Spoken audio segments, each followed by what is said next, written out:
तो देवियों और सज्जनों, कैसे हैं आप लोग? उम्मीद है कि बेहतर होंगे।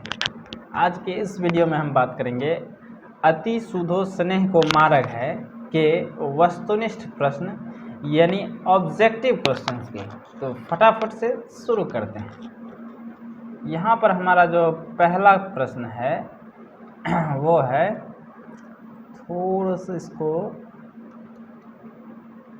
जूम कर देते हैं ताकि अच्छे से दिखाई दे, और थोड़ा सा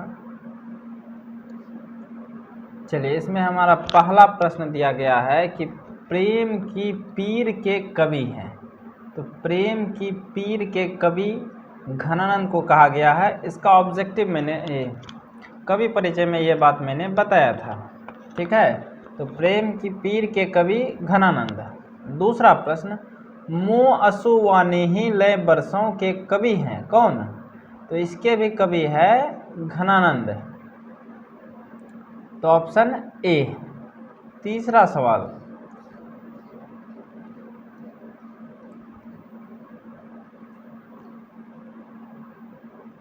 तीसरा सवाल कहता है कि तुम कौन सी पाठी पढ़ी हो, कहो मन लेहू पे देहू छटक नहीं।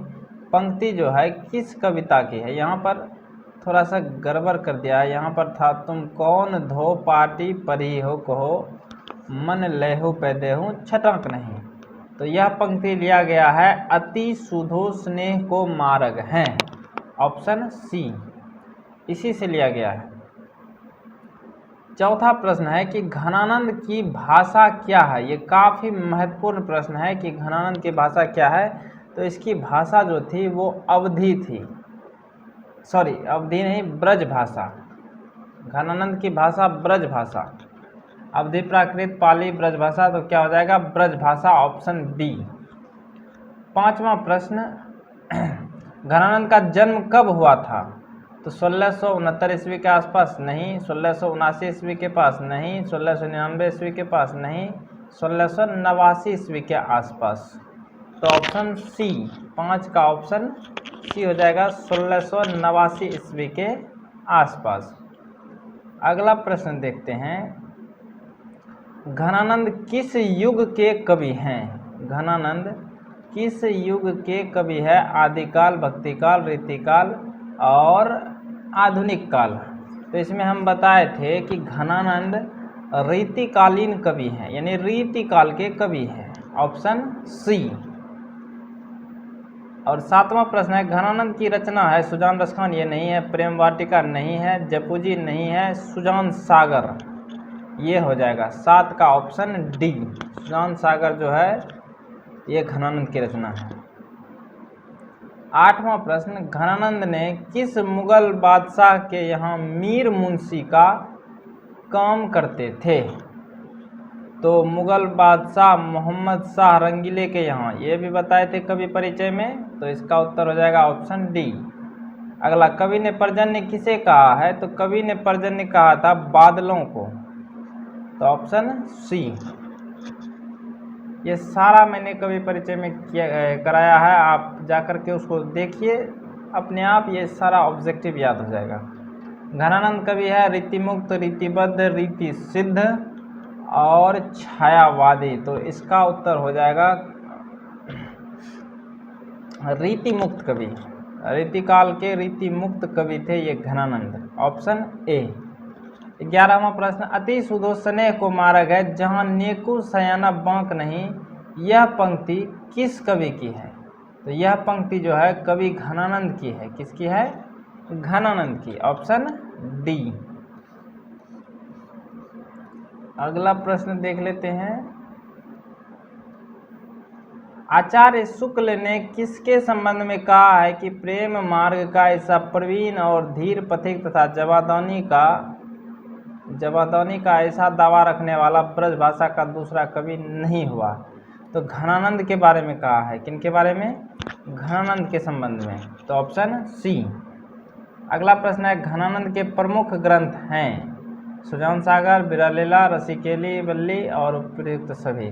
तो ये तीनों इनके प्रमुख ग्रंथ है, तो इसका ऑप्शन डी हो जाएगा। उपर्युक्त सभी। 14वां प्रश्न है कि नादिर शाह के सैनिकों द्वारा घनानंद कब मारे गए थे? तो 1739 ईस्वी में। कब मारे गए थे? 1739 ईस्वी में। कवि परिचय आप जाकर के देख लीजिए, ये सारा मैंने वहीं पर याद करवा दिया था 1739 ईस्वी में। 15वां प्रश्न है घनानंद के अनुसार कौन सा मार्ग अति सीधा यानी अत्यंत सीधा है और सरल है? प्रेम मार्ग, पुष्टि मार्ग, स्नेह मार्ग, भक्ति मार्ग, निश्चल मार्ग। तो स्नेह मार्ग, ठीक है। तो स्नेह मार्ग जो है वह अत्यंत ही सीधा और सरल है, ऑप्शन डी। 16वां प्रश्न है सुजान सागर किनकी रचना है? तो सुजान सागर कवि घनानंद की रचना है, ऑप्शन सी। 17वां घनानंद किनके सैनिकों के द्वारा मारे गए थे? तो नादिर शाह के सैनिकों के द्वारा। किनके द्वारा? नादिर शाह के सैनिकों के द्वारा। जब इनको बोला गया था कि सोना कहाँ है, सोना कहाँ है, सोना कहाँ है, यानी सोना का पता जब पूछ रहा था तो ये बदले में बोले मेरे पास मिट्टी है, मिट्टी है, मिट्टी है। और इसी बात का गुस्सा चढ़ गया उसको और इनको मार दिए। किनको? घनानंद को। 18वां प्रश्न है कि घनानंद की कविता में किसकी गहरी व्यंजना है? प्रेम की पीड़ा, मस्ती, वियोग, उपर्युक्त सभी। तो इनकी कविता में तीनों की जो है गहरी व्यंजना है, तो इसका ऑप्शन डी हो जाएगा, उपर्युक्त सभी। 19वां प्रश्न है कि नादिर शाह के सैनिकों ने किसे मार डाला? तो घनानंद को। ये तो कराया अभी तुरंत। 20वां मो असुवानी ही, वाह, मो असुवानी ही लय बरसों कौन कहते हैं? कौन कहते हैं? घनानंद कहते हैं कि मेरे अश्रु को लेके जाके बरस जाओ सुजान के घर में। 21वां प्रश्न है विरह लीला किसकी रचना है? तो ये भी किसकी है? घनानंद की। किनकी है? घनानंद की। विरह लीला किनकी रचना है? घनानंद की। कहाँ चला गया है?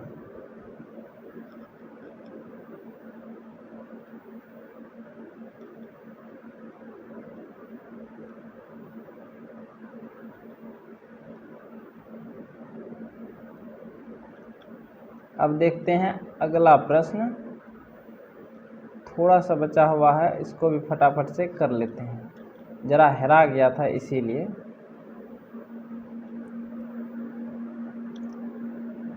तो इसमें बोला है घनानंद जीवन दायक हो कछु मेरी पीर हिये परसों। प्रस्तुत पंक्ति में पंक्ति में किस कवि का नाम आया है? तो घनानंद का। किसका आया है? घनानंद का, ऑप्शन डी। रसी केली बल्ली किसकी रचना है? तो ये भी घनानंद की है। रसी केली बल्ली हो गया, सुजान सागर हो गया, विरह लीला हो गया, ये सब घनानंद की रचना है। प्रश्न संख्या 24, घनानंद के संबंध में किसने कहा था प्रेम मार्ग का ऐसा प्रवीण और धीर पथिक तथा जमादानी का ऐसा दावा रखने वाला, ऐसे का दावा छूट गया है, दावा रखने वाला ब्रज भाषा का दूसरा कवि नहीं हुआ है। तो ऐसा कहा था आचार्य रामचंद्र शुक्ल ने घनानंद के संबंध में। तो आचार्य रामचंद्र शुक्ल, ऑप्शन सी। 25वां सवाल है कवि के अनुसार परहित के लिए यानी दूसरों की भलाई के लिए देह कौन धारण करता है? तो मेघ, बादल, ऑप्शन बी। ये पढ़ा दिए हैं हम जब हम इसकी व्याख्या कर रहे थे उसी समय। तो प्रश्न संख्या 26 देखते हैं, कवि अपने आंसुओं को कहाँ पहुँचाना चाहता है? भगवान के पास नहीं, बादल के पास नहीं, अपने प्रेमिका सुजान के पास। जी, तो अपनी प्रेमिका सुजान के पास अपने आंसुओं को पहुँचाना चाहता है। अगला सवाल है, मुँह आंसू वानी ही ले बरसों के कवि है, हो गया है घनानंद। 28 नंबर है, रीतिमुक्त काव्य धारा के सिरमौर कवि कौन है? तो घनानंद। रीतिमुक्त काव्य धारा के सिरमौर कवि घनानंद है। कौन है? घनानंद। किस कविता में घनानंद प्रेम के सीधे सरल और निश्चल मार्ग की प्रस्तावना करता है? अति सुधो स्नेह को मार्ग है, मुँह ही ले सो, करेल के कुंजन ऊपर वालों, प्रेम निष्ठ। ये दोनों तो होगा ही नहीं, क्योंकि ये दोनों तो घनानंद की रचना नहीं है। तो सीधे सरल और निश्चल मार्ग की प्रस्तावना अति सुधो स्नेह को मार्ग है इसमें करता है। ठीक है, तो ऑप्शन ए। हमारा जो है आखिरी प्रश्न आ गया कि वियोग में सच्चा प्रेमी जो वेदना सहता है उसके चित्त में जो विभिन्न तरंगे उठती है उसका चित्रण क्या है? किसने? घनानंद ने। किसने किया है? घनानंद ने। Option A. तो उम्मीद करते हैं कि आपको यह सवाल बिल्कुल समझ में आया होगा। तो आज के लिए दीजिए मुझे इजाज़त। अपना ख्याल रखें, बड़ों का सम्मान करें। जय हिंद, जय भारत।